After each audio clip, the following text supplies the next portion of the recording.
Good afternoon, and thank you all for joining us here this afternoon. I want to thank Chief Bryan, Assistant Chief Potts, the Division of Police Director Reese, and her great team at Recreation and Parks, Councilmember Remy, and all members working so closely together with us. This week marks the unofficial start of summer. Certainly feels like it with the temperatures we're enjoying over the last several days and those ahead. We're on the other side of Memorial Day, and today is the last day of class for Columbus City Schools. There's a lot to look forward to in the coming weeks in our community. Festivals, concerts, pride, parades, boom, camps, pools, and more. And through it all, in every neighborhood, our message is clear. Our message is the same. Safety is our city's top priority. Know that we're committed to doing all that we can to ensure a safe and successful summer, particularly for our children, teens, and youth. It's why we are once again making unprecedented investments in summer programming to provide fun and engagement through structure and stability. 2 weeks ago, we all announced more than $20 million for summer programming, a record investment, including $9 million that is going to more than 90 community organizations for everything from programming, summer youth employment, paid internships, and so many others. These groups offer safe, constructive opportunities for youth to learn, grow, and stay active, building upon the camps, classes, and programs that we already offer through numerous departments here at the city. This includes funding for programs that are specifically designed to steer kids away from violence and other dangerous behaviors, like Reroute and TAPS, both of which take our prevention and intervention efforts to the next level. Director Bernita Reese will fill you in on some of the specifics, including an award for one of our violence intervention programs. We're also bolstering policing citywide. Everyone has heard a lot about our recent efforts in the Short North.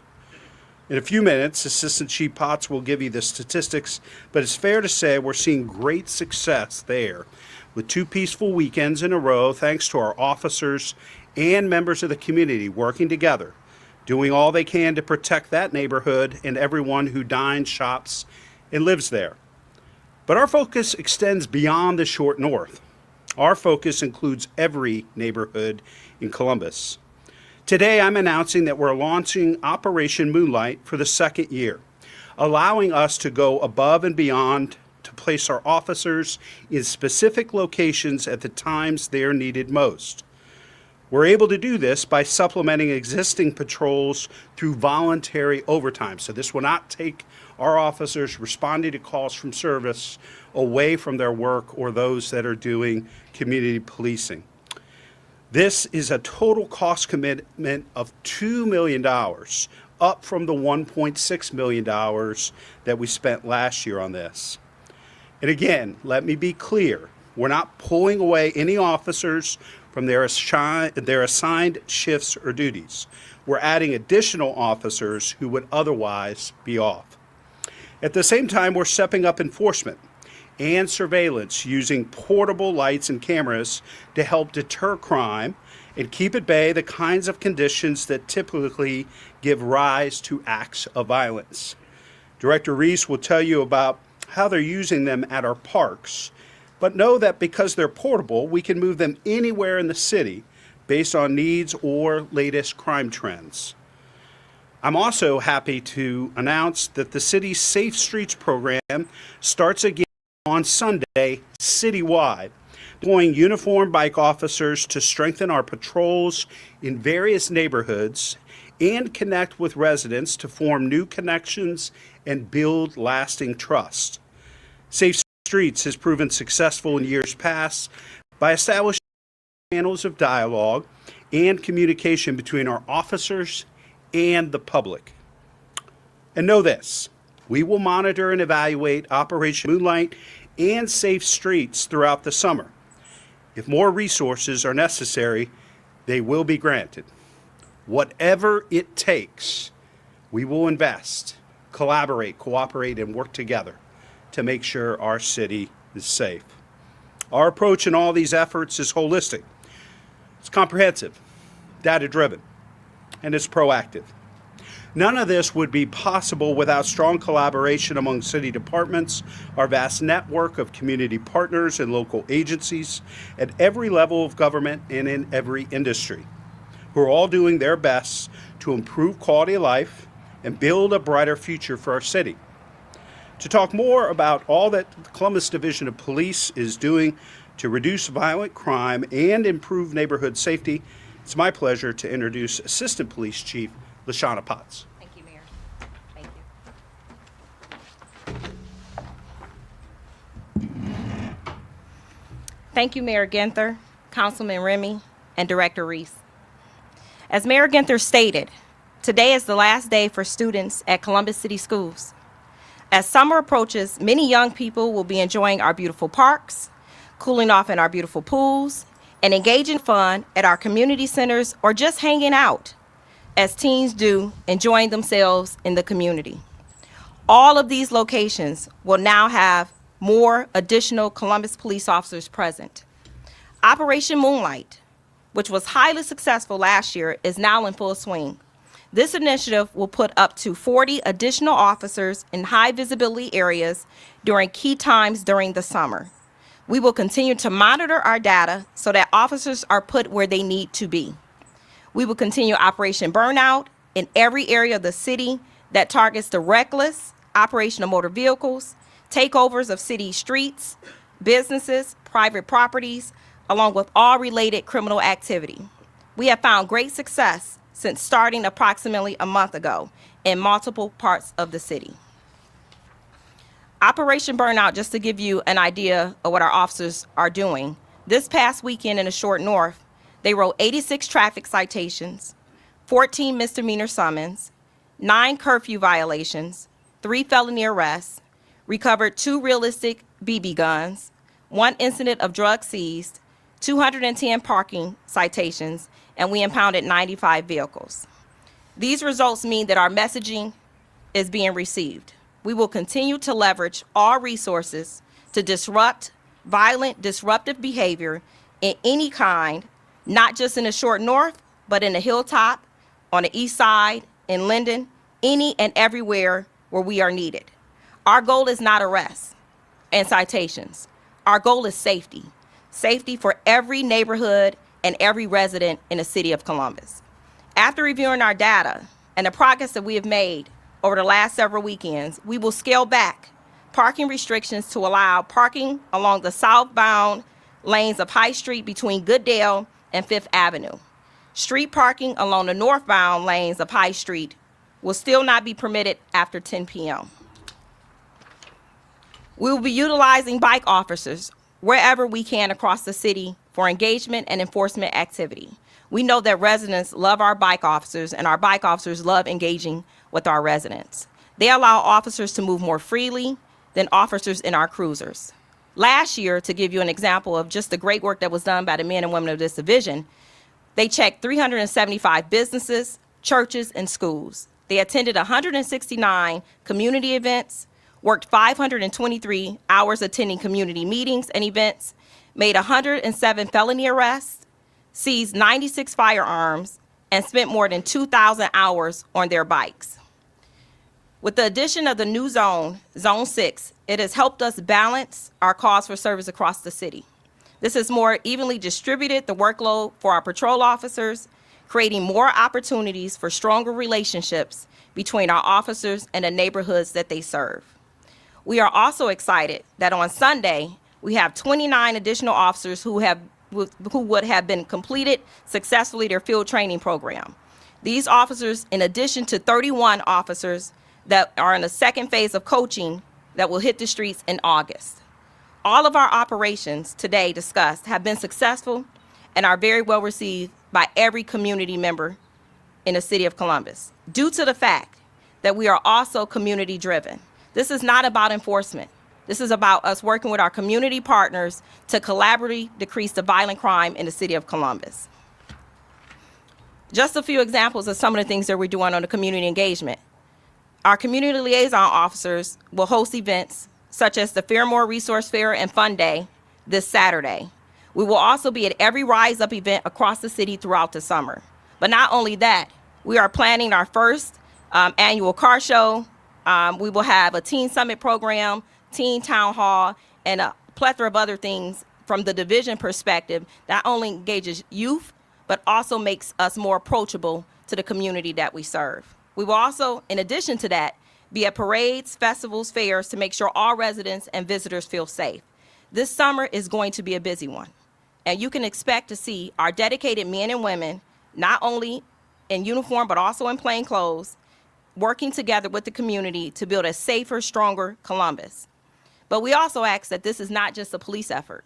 This has to take the cooperation of not just us as police officers, but we're asking parents, make sure you know where your kids are, make sure that you're encouraging that they be home at 10 o'clock for the curfew.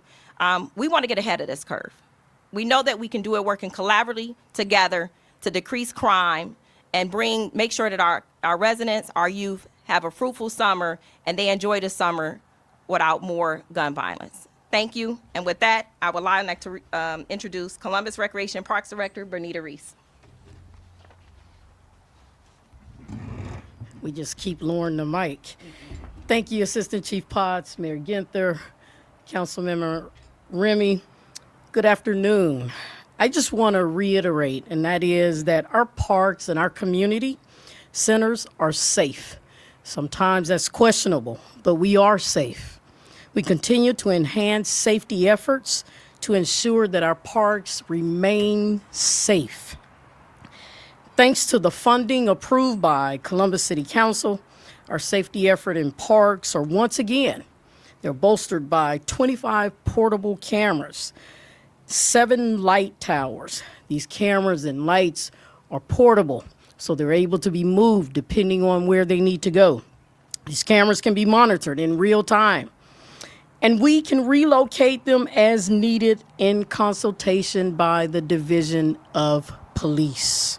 It's important that we offer fun, safe programs for our children all year round, as well as during our summer months. So it's not just during our summer months, but it's all year long. We want to make sure we're providing this. Summer camps will be starting soon. As today is the last day of camp, we clapped out a group over at one of the schools with the crew on today. But we're starting as soon as next week. We still have openings in some of our summer camps, including sports camps, life sports that we partner with Ohio State University, The Ohio State University, Camp Public Health, and Police and Fire Camp. So make sure if you're looking for a spot, if you have not registered your children, if you're looking for somewhere for your children to be, please visit columbusrecparks.com, camps to register. The Teen Impact Program, that's another program, as we know this is an age group that we're looking at, provides teens ages 12 to 18 with necessary skill for adulthood, leadership programs, safety, as well as personal business skills. Participants learn about digital imprint, leadership, entrepreneurship, financial literacy, cultural awareness, and current events. CWOW, our Center Without Walls, is for youth in elementary and middle school and reaches youth who live in areas without community centers. We're making sure we reach all areas of the city. We want to make sure that there are safe walking routes to the nearest location for them to participate in these programs. We also offer programs designed to reduce violence. As you all have heard us talk about APPS, the Job Readiness Program helps youth prepare for and keep jobs, not just during our summer, but all year long. It's developing them in financial literacy and internships within the city of Columbus. The Voice Program. This program offers intensive case management services to victims of crime to prevent re-injury and incarceration. The work of this dedicated team is not just with the Columbus Recreation and Parks, but it's also with Columbus Public Health. It just received a national award from the National Recreation and Park Association with over 12,000 agencies competing for awards. Late night basketball is offered at 10 community centers throughout the week between 6 p.m. and 11 p.m. Our pools are opening for the summer. Our admission is only $1. That's very low. You don't get too much for $1 nowadays. Community centers offer summer activities. They're open to the public. We're extending our hours at certain community centers to offer safe places for our young people to gather in the evening hours. Linden, Westgate, Barrick, Driving Park. Once again, please visit our website. It's community and all of the initiatives that we have around the city. We can't do this alone. It's not going to take just Columbus Recreation and Parks. It's not Columbus Police Department, but it takes all of us to join in. It's important that our parents, our caregivers, our guardians get our youth engaged in these programs and create some positive activities for our children all summer long. Thank you. And at this time, I'd like to hand it over to Councilman Remy. Good afternoon, everyone. Thank you, Mayor Ginther, First Assistant Chief Potts, and Director Reese. School's out. Summer is here. And as a family with elementary school kids and middle school kids and a wife that's a teacher, I know this countdown has been going on for quite some time, and everyone is excited across the city to be out. But we want to make sure that you see all of us here standing in unity, working together so that it is a safe and healthy summer.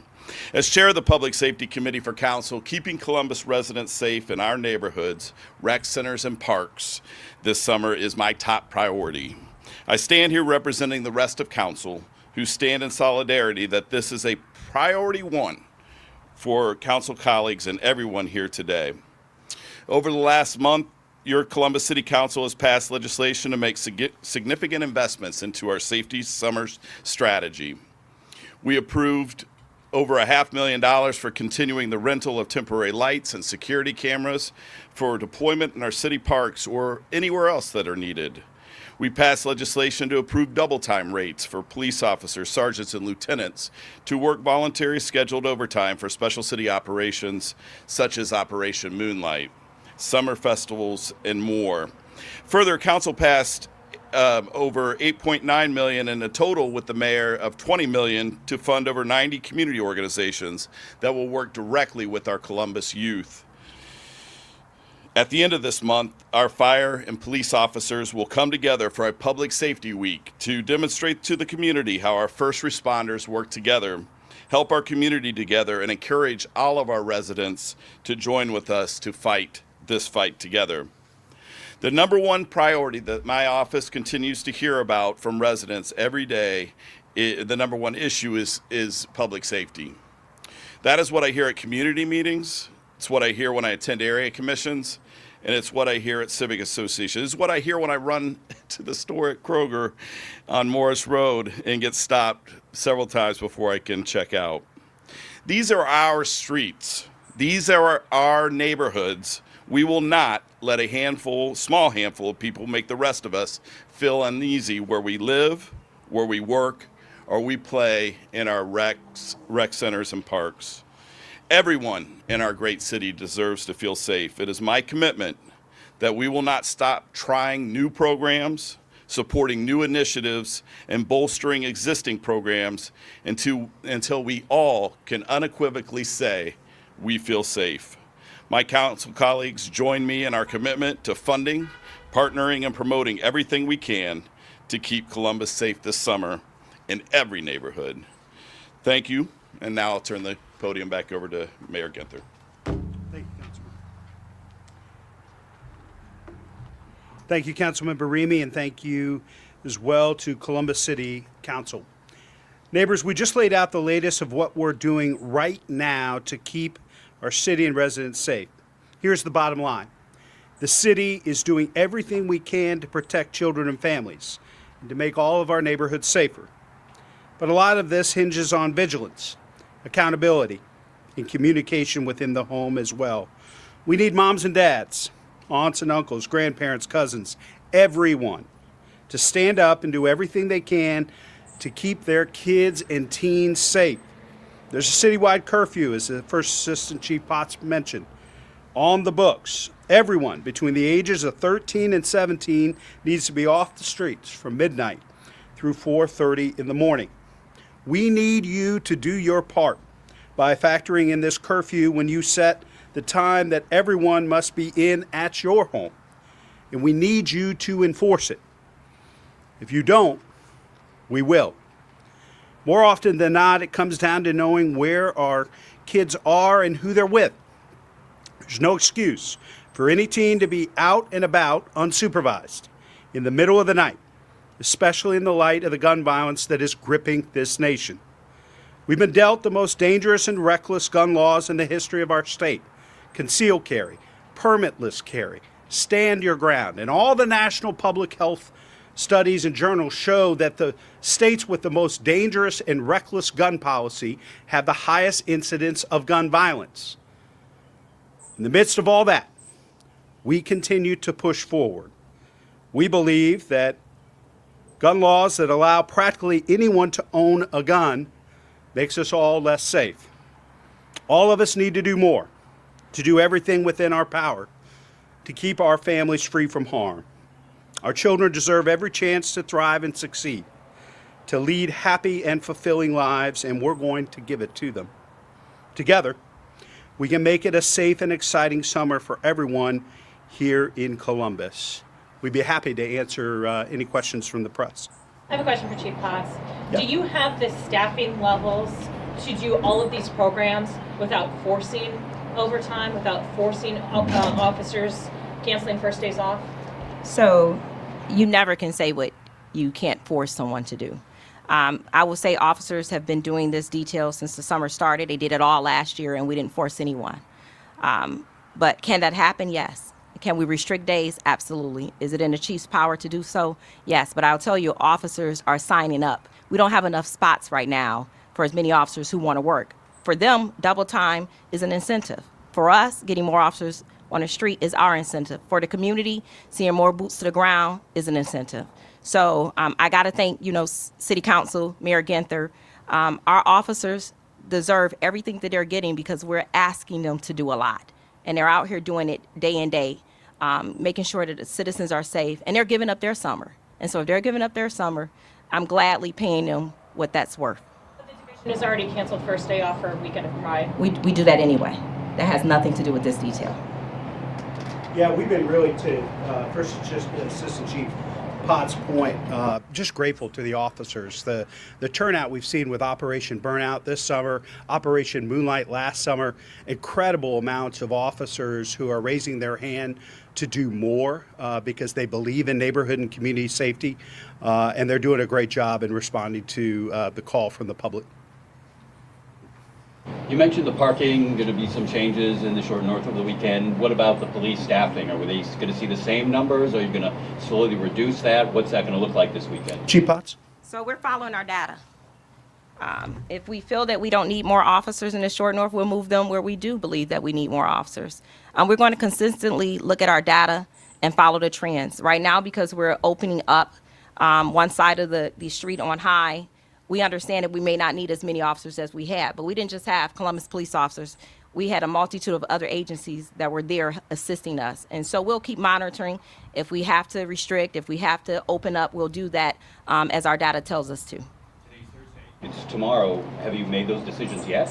We're in the process of making all decisions. We've already opened up the streets, as I've told you. We're looking at our officers where they're needed. We constantly, when you follow data, you don't just look at it 1 hour of the day. It's continuous, 24 hours, 7 days a week.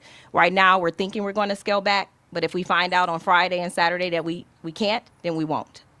I think what's important to remember is that Operation Burnout was never just a Short North strategy. It was in place in other neighborhoods before the Short North, and I know that Chief Bryant's plan is for us to take that to other neighborhoods this summer. So it's going to be an ongoing operation and effort to make sure that we're doing everything we can to stay on offense against violent crime in neighborhoods throughout the city. The cameras that will be used in the short north, are those going to be taken from parks, or are those in addition to the 25 that have been placed in parks? So the cameras, the reason they're portable, both the cameras and lighting is to move around. So they're not necessarily assigned to any one park. There are certain places around based on, again, information that's been shared from the Division of Police with Recreation and Parks. They may have stayed longer and been part of that effort there. But some of the lights and cameras in the short north have come from other parts of town. And obviously over time, and as Operation Burnout moves to other neighborhoods, the lighting and cameras may very well follow. About this time last year where shootings at community centers did ramp up, at least we saw a few in a short period of time. We mentioned the cameras and the Operation Safe Streets. Are there any plans to maybe keep officers at community centers that are rather crowded, or when things start to escalate? How are we going to deal with that and hopefully prevent this before it happens? Well, I think a lot of what we've talked about is, certainly trying to prevent and be, again, aggressive about where we have our officers. This record investment in Operation Moonlight and Safe Streets, we think will go a long way towards that. I'll let Assistant Chief Potts speak to police staffing at pools and recreation centers. But I think once you saw Operation Moonlight and our efforts around these portable lights and cameras, we saw some great success. And after those were in place and fully staffed, we had a pretty relatively safe summer after a couple of isolated incidents of violence. But First Assistant Chief Potts, that's a mouthful. First Assistant Chief Potts. You want to speak to that? Yes. So there are locations where we will have 2 officers that are permanently assigned, and that's because those recreation centers have pools attached to them. So we do have a pool detail that will be consistent for 8 hours while the pools are open to have consistent officer presence. But our officers are going to go everywhere they're needed, and they want to be out there. They're committed to keeping the citizens safe and the city of Columbus safe, and they've been doing that through all of our staffing challenges.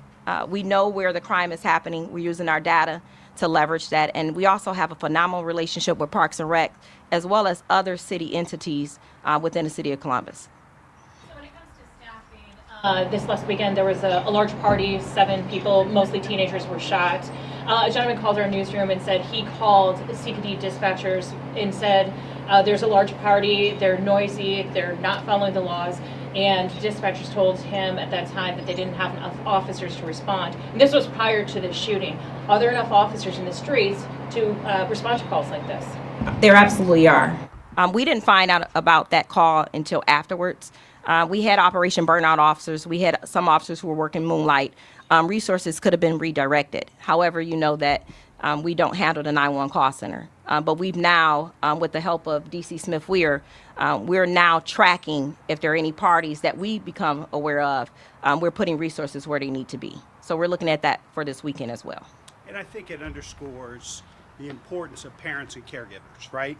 So we had a couple of children involved with stealing a car, a 12-year-old behind the wheel that injured several of our first responders and received them to get off the clock to have their injuries looked at local hospitals. 12 years old, a couple of other teenagers, several guns seized. Parents, we need you. We need folks to step up here. Young girl who was shot, I believe, in South Franklinton. It was at 4 in the morning. What are we doing here? We need parents in this community to step up and do their part. And there are resources available if there are families in crisis and need. But leaving 12-year-olds, 14-year-olds, 15-year-olds, in the case of the large party, there were several 16, 17. We need parents to step up and do their jobs and do their part. You know, police, recreation and parks, we're going to step forward, make these record investments, do everything we can. But the rest of the community has to step up as well. We've seen community groups say they've been asking for this kind of rhetoric and enforcement of the curfew law, of some of these other measures for youth in recent years, and the tone has always been, well, that's a parent problem, we can't enforce it, we can't enforce it. What's changed that now we're going to enforce curfew, we're going to... I don't think that's true. I mean, if you take a look back at my statements over the last several years, curfew's always been in place. And what I've asked parents to do is to have a curfew in place in their household and to enforce it. You know, we will continue to do whatever we can to make sure we're protecting young people, but also protecting the community. And so I think, you know, based on what we've shared here today, this is work that we've been doing over the last several years. It's why we were able to drop homicides and violent crime by 33% between 21 and 22. We've seen an uptick this year, and so we have to be vigilant. We have to remain on offense to keep kids safe.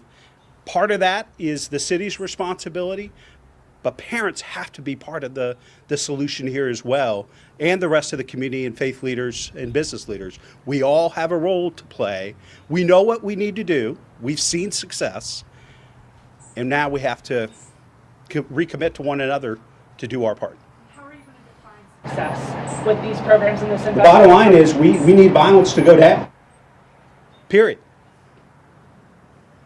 Have you had conversations with business owners in the Short North about these changes to possibly scale back and opening up We've the been in street? constant communication with business owners and the Short North Business Alliance. I know the Department of Public Safety and the Division of Police have been, and I've been in touch with them as well. What's been the response from them? I think they've been grateful that we have, made an unprecedented effort to make sure that that neighborhood is as safe as we all are accustomed to it being. It's very important for their employees, for their customers, for the residents that live in the Short North.